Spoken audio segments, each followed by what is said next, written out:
شروع میں عرض کیا کہ یہ جو سیزن ہے، یہ جو وقت ہے، یہ بڑا اہم وقت ہے۔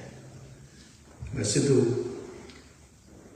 وقت ہے ہی اہم جس دور میں ہم گزر رہے ہیں، پر یہ دن جو ہے، یہ جو کیلنڈر کے جو یہ مارچ یہ دن آیا ہے کلیسیائی کیلنڈر میں، یہ ایسٹر کی طرف ہمیں دن لے کے جا رہے ہیں، اور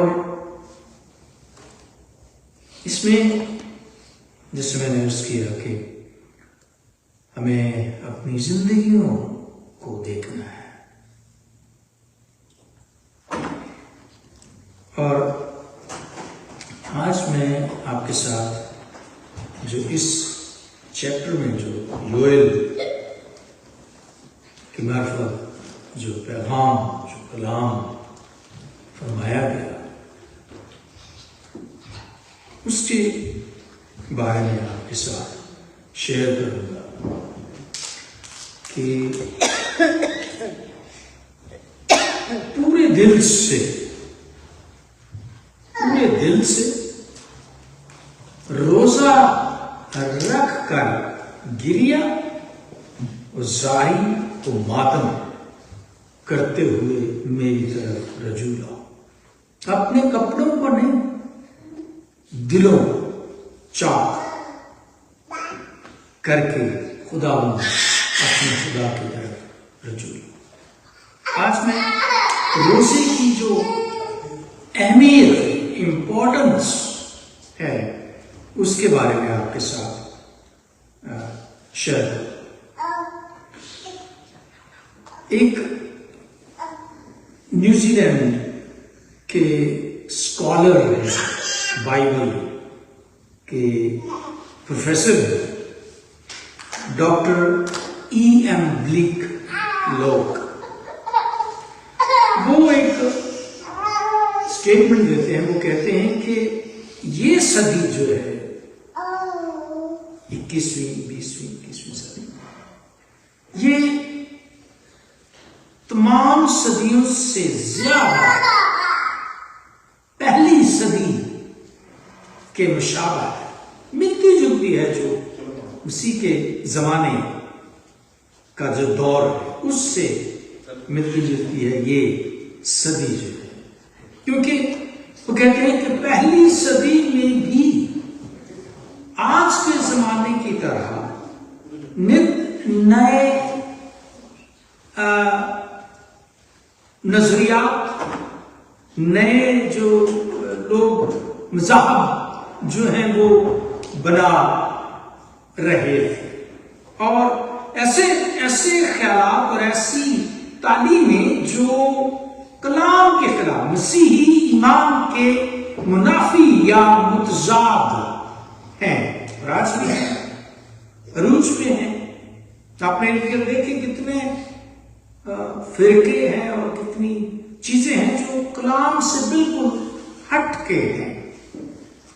اس زمانے میں بھی ہر طرف کتابت پسندی کا علم بلند تھا، دینی اور معاشرتی دباؤ کے پیش نظر ایمانداروں کی اس وقت بھی بڑی زبردست جدوجہد کا سامنا کرنا پڑتا تھا۔ ہم آج کی کتاب دیکھیں گے ایمانداروں کے ساتھ کیا سلوک ہوتا تھا، کیسے وہ ریئیکٹ کرتے تھے، کیسے وہ ان حالات کے اندر جو ہے وہ اپنی زندگی جو ہے وہ کلام کی لائنز کے اوپر بسر کرتے تھے۔ اور موجودہ دور کی بھیانک اور خطرناک صورتحال کے پیش نظر آج کے ایماندار کو بھی اپنی بقا کے لیے کلام مقدس کے ساتھ واقفیت بہت ضروری ہے، کیونکہ کلام مقدس ہی وہ واحد ٹھوس اور مستحکم چٹان ہے جس پر آج کا ایماندار اپنی زندگی کی بنیاد قائم کر کے ان نظریاتی تلاطموں کا مقابلہ کر سکتا ہے جو دنیا میں آج پائے جاتے ہیں۔ بے شک کلام مقدس سے گہری واقفیت حاصل ہونے کے لیے ہمیں محنت اور مستعدی کے ساتھ کیا کرنا پڑے گا؟ اس کا مطالعہ کرنا پڑے گا، پڑھنا پڑے گا، اس کی تحقیق و تفتیش کرنی پڑے گی ہمیں۔ اگر ہم اس کی تحقیق اور تفتیش نہیں کریں گے تو بہت مشکل میں پڑ جائیں گے، کیونکہ گوہرے نایاب یوں ہی نہیں مل جایا کرتے، ان کی تلاش اور حصول کے لیے غوطہ خوروں کو سمندر کی تہہ تک پہنچنا پڑتا ہے۔ جب تک یہ قیمتی موتی تلاش کرنے کے لیے غوطہ لگانا پڑے گا۔ چنانچہ آج کی کلیسیا میں، آج کے دور میں ضرورت اس امر کی ہے کہ ہر فرد، عورت، مرد دعا کرنے والا مرد، دعا کرنے والی عورت بنے۔ مرد کتاب پڑھنے والے، عام کتابیں نہیں، یہ کتاب مقدس پڑھنے والے بنے۔ آج کل تو ہے بڑا ایزی، آپ کے فون کے اندر ہے، ہر زبان میں جو آپ کو آتی ہے یہ کتاب موجود ہے۔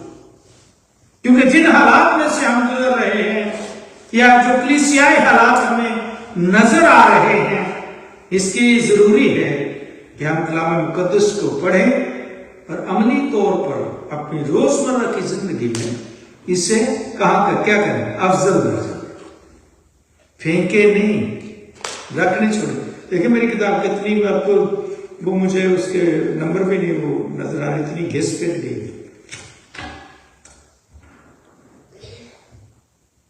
پڑھیں اسے، عملی طور پر اسے اپنی زندگی میں افضل درجہ دیں، اور نہ صرف اسے پڑھیں بلکہ ہر روز باقاعدگی سے دعا مانگنے کے لیے، باقاعدگی سے دعا کی مانگنے کے لیے وقت بھی نکالیں۔ وقت ایسے نہیں ملے گا، اپنے آپ نہیں ملے گا۔ You have to take time, you have to set in time.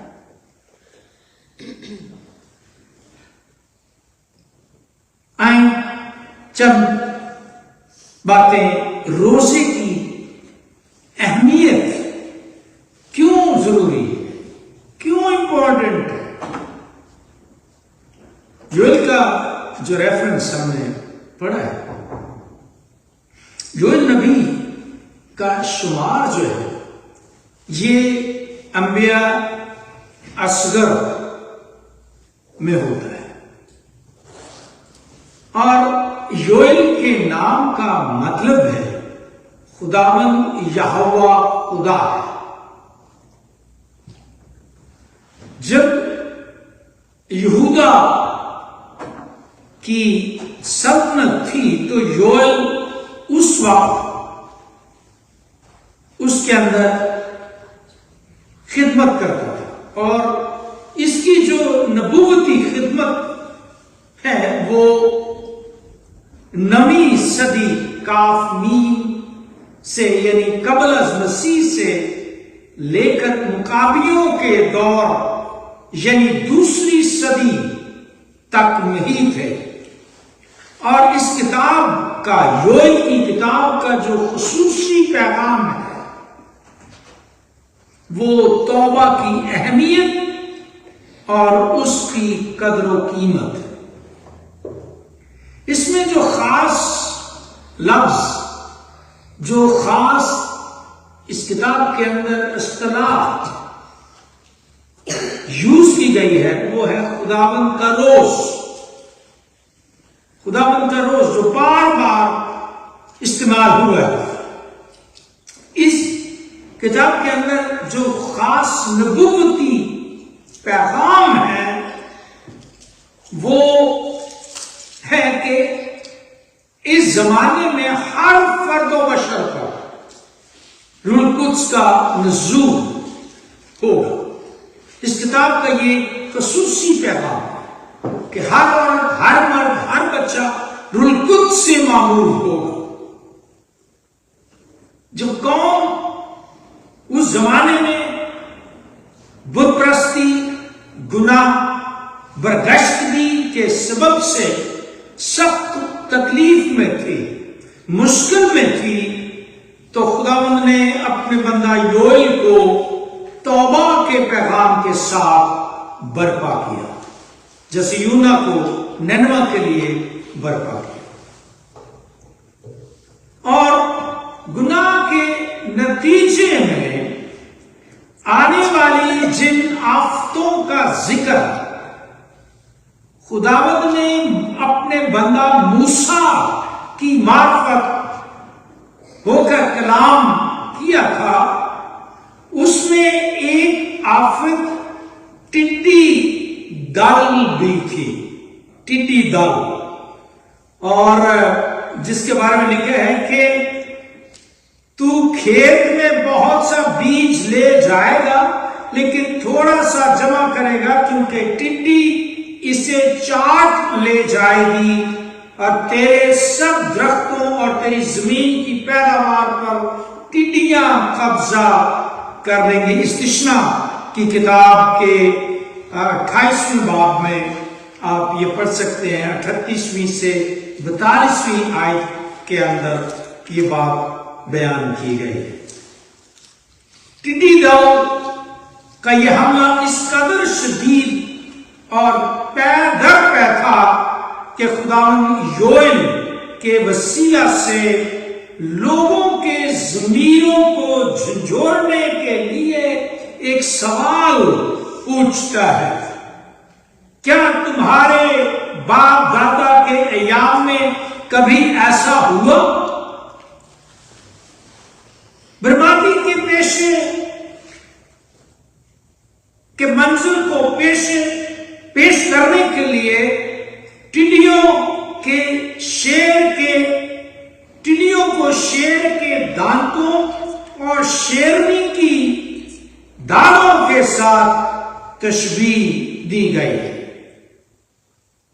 اس قسم کی موٹی ٹڈی آج بھی مشرق وسطی میں پائی جاتی ہے، اور 1993 میں لی گئی ایک تصویر جو ٹڈیوں کی ہے، وہ NIV کی جو بائبل کی کامنٹری ہے اس کے اندر دی گئی ہے، دکھائی گئی ہے، اور اس کے ساتھ ساتھ جو دوسرا بڑا تباہ کن خشک سالی کا حملہ تھا جس کے باعث خوراک کی شدید قلت پیدا ہو گئی تھی، کیونکہ بیج ڈھیلوں کے درمیان سڑ جاتا تھا، فصلیں سوکھ گئی تھیں، کھیت اجڑ گئے تھے، غلہ خراب اور روغن ضائع ہو گیا تھا، پھلدار درخت بھی مرجھا گئے تھے، غلہ خانے اور گودام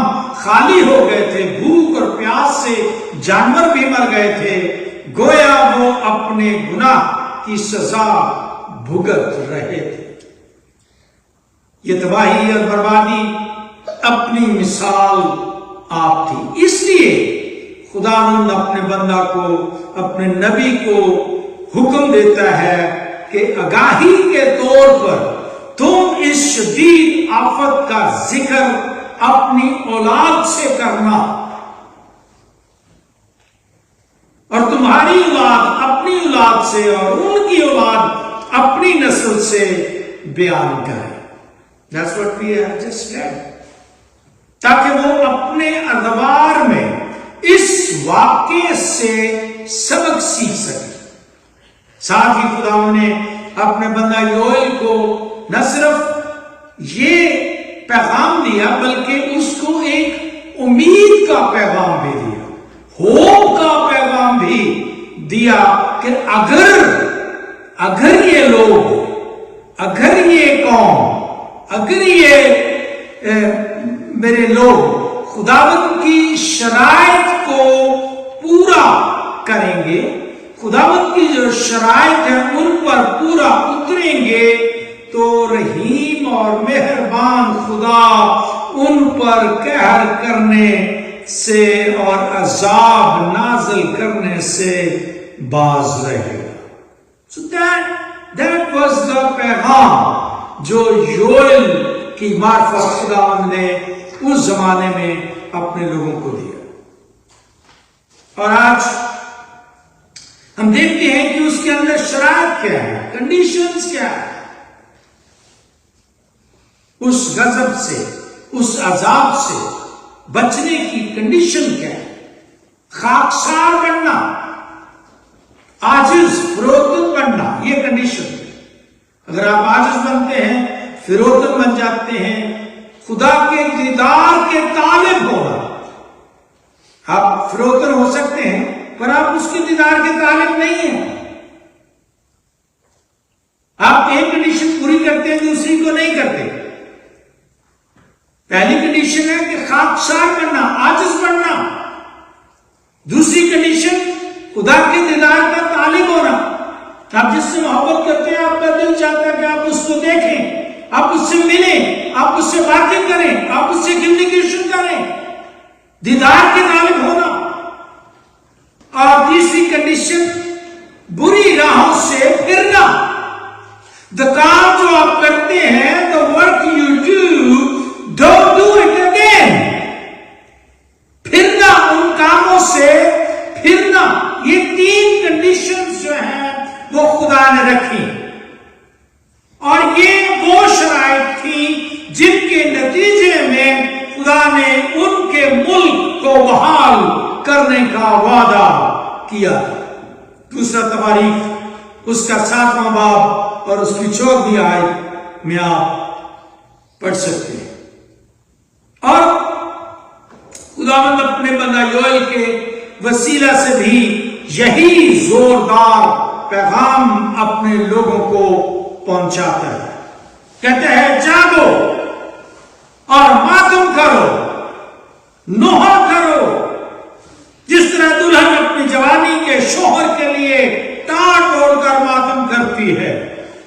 کاہنوں اور خدا کے خادموں کو ٹاٹ اوڑھ کر ماتم کرنے کا حکم دیا گیا ہے، روزہ رکھنے کا حکم دیا گیا ہے. آج یہ باتیں ہم پر بھی لاگو ہوتی ہیں، لیکن کوئی پرواہ نہیں کرتا. یہ حکم دیا گیا ہے روزہ رکھنے کا، ٹاٹ اوڑھنے کا، خادموں کو بھی، نہ صرف لوگوں کو بلکہ خادموں کو بھی. بے شک روزہ توبہ اور انکساری کا خصوصی نشان ہے، عاجزی کا نشان ہے. دلہا دلہن بچوں کو، آج ہم بچوں کی پرواہ نہیں کرتے، بچوں کو چرچ نہیں لے کے آتے. آپ ہی آ جاتے ہیں، بچوں کو چھوڑ دیتے ہیں، پرواہ نہیں کرتے. بچوں کو بھی عبادات میں شریک ہو کر گریزاری اور توبہ کرنے کا حکم دیا گیا. That's what we have just read. بچوں کو نیگلیکٹ نہ کریں، بچوں کو ساتھ میں رکھیں. تو یہ تین شرائط ہیں: خاکسار بننا، خدا کے دیدار کا طالب ہونا، اور بری راہوں سے پھرنا. جب یہ تین کنڈیشنیں ہم پوری کر لیتے ہیں تو خداوند رحم کرتا ہے. آپ کی کوئی بھی کنڈیشن ہے، خداوند رحم کرتا ہے، معاف کرتا ہے، بحال کرتا ہے، اٹھا کھڑا کرتا ہے، بلیس کرتا ہے، قرض کو دور کرتا ہے، مصیبت کو دور کرتا ہے. تین شرائط: خاکسار بننا، اس کے دیدار کا طالب ہونا، اور بری راہ سے پھر. یہ نہیں کہ آپ دیدار کے طالب ہیں، کام وہی کرتے جا رہے ہیں، پھرتے نہیں، آپ کنڈیشن پوری نہیں ہوتی۔ برکت پانی ہے تو ان کا خیال رکھیں ان باتوں کا۔ اب دوسری بات، روزہ ہے کیا؟ کیا ہے روزہ؟ عبرانی جو لفظ روزے کے لیے استعمال کیا گیا ہے عبرانی زبان میں، اس کا مطلب ہے ڈھانپنا، ڈھانپنا، کور کرنا، یعنی منہ ڈھانپنا۔ جیسے کوئی کسی چیز سے منہ ڈھانپ لیتا ہے، جیسے نقاب کر لیتے ہیں آپ، رائٹ؟ یہ ہے اس عبرانی لفظ کا مطلب ڈھانپنا۔ اور یونانی زبان جس میں انجیل تحریر کی گئی، اس زبان کے اندر جو لفظ استعمال ہوا ہے اس کا مطلب ہے پرہیز کرنا، پرہیز۔ اس کا مطلب نہ صرف پرہیز ہے بلکہ اس کا مطلب بھوک بھی ہے، بھوک، یعنی طلب کے باوجود اپنی مرضی سے کھانا نہ کھانا روزہ ہے۔ بھوک لگی ہے آپ کو، آپ کھا بھی سکتے ہیں لیکن آپ نہیں کھاتے، آپ روزے میں، یہ مطلب ہے روزے۔ پرانے عہد نامے میں روزے کا جو مفہوم ہے، جو اس کا جو معنی ہے، اس کا مطلب ہے اپنی جان کو کیا کرنا؟ دکھ دینا۔ پرانے عہد نامے میں اس کا مطلب ہے، اور آج بھی وہی لاگو ہوتا ہے، اپنی جان کو دکھ دینا۔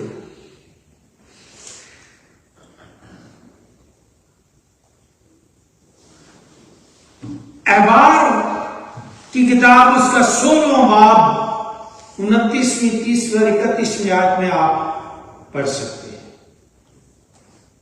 پھر روزے کا مطلب ہے خود انکاری کرنے کا ایک وسیلہ ہے، یعنی آپ اپنے آپ کو فروزن یا اپنے آپ کو آپ پست کرتے ہیں۔ پست کرنا، خودی، اپنی خودی کا انکار کرنا۔ اور روزہ جو ہے یہ توبہ کا مناسب اظہار ہے۔ آپ اظہار کرتے ہیں کہ میں توبہ کرتا ہوں، خاک اور راکھ میں بیٹھ کر توبہ کرتا ہوں۔ روزے کی کیفیت کا بیان کرتے ہوئے خدا کا بندہ داؤد بجا طور پر کہتا ہے کہ میرے روزہ رکھنے سے میری جان نے زاری کی، دکھی ہوئی میری جان۔ زبور 69 اور اس کی 10 آیت آپ پڑھ سکتے ہیں۔ اس کے علاوہ بائبل مقدس میں مختلف قسم کے روزوں کا ذکر ہے، کئی قسم کے روزے، مثلا 3 قسم کے روزے۔ ایک شخصی روزہ ہے جو میں اور آپ ذاتی طور پر روزہ رکھتے ہیں، پرسنل، انفرادی، انڈیویجول جو ہم روزہ رکھتے ہیں۔ ایک تو وہ روزہ ہے جیسے آپ متی کی انجیل اس کے 6 باب میں آپ پڑھ سکتے ہیں، جب تم روزہ رکھو، مطلب سنگولر ہے، پرسنل ہے، جب کبھی تم روزہ رکھو، رائٹ؟ 16ویں 17ویں آیت میں آپ پڑھ سکتے ہیں۔ پھر اس کی ایک اور مثال میں آپ کو دیتا ہوں، داؤد بادشاہ تھا، اس نے پرسنلی اپنے بیٹے کے لیے روزہ رکھا، جب وہ بستر مرگ پر تھا اس نے روزہ رکھا اس کے لیے، ٹھیک ہے۔ جو بیٹا اس کا بتشبہ سے پیدا ہوا سلیمان سے پہلے، دوسرا سیمیل اس کا 12واں باب اور اس کی 22ویں آیت میں آپ وہ پڑھ سکتے ہیں کہ داؤد اس کے لیے روزہ رکھتا ہے پرسنل، ذاتی طور پر، ٹھیک ہے۔ پھر دوسرا روزہ جو ہے وہ جماعتی روزہ ہے، کلیکٹیو روزہ ہے، جو کانگریگیشنل کہہ لیں کہ آپ پوری جماعت، پورا گروپ، کمیونٹی روزہ رکھتی ہے۔ جیسے یوئیل کی کتاب میں پہلے باب میں آپ 14 آیت میں اور دوسرے باب کی 15 آیت میں آپ پڑھ سکتے ہیں کہ روزہ کے لیے ایک دن مقدس کرو، ایک دن مقدس کرو کہ اس دن ہم پوری کلیسیا، پوری فیملی، پورا گروپ جو ہے، پوری کمیونٹی جو ہے، ہم ایک دن روزہ رکھیں گے سارے اکٹھے مل کر۔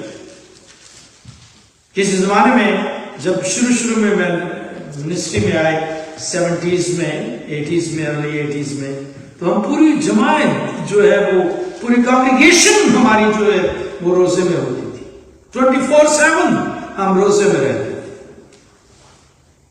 تو یہ جماعتی ایک روزہ بیان کیا گیا ہے۔ پھر تیسری جو اس کی قسم ہے وہ قومی روزہ ہے، پوری نیشن جو ہے وہ روزے میں رہتی ہے، جس کا ذکر احبار کی کتاب اس کے 16ویں باب کی 31ویں آیت میں دیکھ سکتے ہیں، جو کہ کفارہ کے دن رکھا جاتا تھا۔ جیسے آج بھی جو ہے وہ گڈ فرائیڈے کو پوری جو مسیحی community all over the world جو ہے وہ روزہ میں رکھتی ہے۔ جو کبھی نہیں بھی رکھتے ہر روز روزہ، وہ گڈ فرائیڈے کو تو ڈیفینیٹلی وہ روزہ رکھتے ہیں، پوری مسیحی جو قوم۔ تو یہ تین قسم کے جو روزے بیان کیے گئے۔ اب ان کی مثالیں میں آپ کو دیتا ہوں، روزہ رکھنے کی چند مثالیں میں آپ کو دیتا ہوں۔ روزہ جو ہے وہ جیسے میں نے عرض کیا یہ خاکساری کا نشان ہے، توبہ کرنے کا نشان ہے، توبہ کے اظہار کے طور پر کہ یار اب میں توبہ کرتا ہوں۔ تو وہ روزہ رکھتا ہے، اس کی جب وہ اس کی بدن ویک ہوتا ہے، اس کی اسپرٹ جو ہے بندے کی وہ پاورفل ہو جاتی ہے، روحانی اعتبار سے وہ مضبوط ہوتا ہے۔ جیسے بنی اسرائیل کی مثال میں آپ کو دیتا ہوں، انہوں نے خاکساری کے اظہار کے لیے روزہ رکھا۔ جیسے پہلا سیمیل اس کا 7واں باب اور اس کی 6 آیت میں لکھا ہے، سو وہ سب مصفا میں جمع ہوئے۔ مصفا ایک جگہ کا نام تھا ہے، اور جمع ہوئے اور پانی بھر کر خداوند کے آگے انڈیلا، اور اس دن روزہ رکھا، اور وہاں کہنے لگے، یعنی پوری جو ٹیم تھی، پوری جماعت اسرائیل کہنے لگے، ہم نے خداوند کا گناہ کیا ہے۔ اور سیمیل مصفا میں بنی اسرائیل کی عدالت کیا کرتا تھا۔ پہلا سیمیل 7:6۔ پھر نہمیہ کے زمانے میں بھی بنی اسرائیل کے لوگوں نے اپنے سروں میں مٹی ڈال کر روزہ رکھا اور اپنے گناہوں کا اقرار کیا۔ نہمیہ کی کتاب 9واں باب اور اس کی پہلی آیت میں آپ دیکھ سکتے ہیں، پوری قوم نے، اسرائیل نے سر پر مٹی ڈالی اور روزہ رکھا، گناہوں کا اقرار کیا۔ پھر نینوا کے لوگوں نے بھی بادشاہ سمیت خدا پر ایمان لا کر روزہ کی منادی کی۔ ادنا و اعلیٰ سب نے کاٹ اوڑھا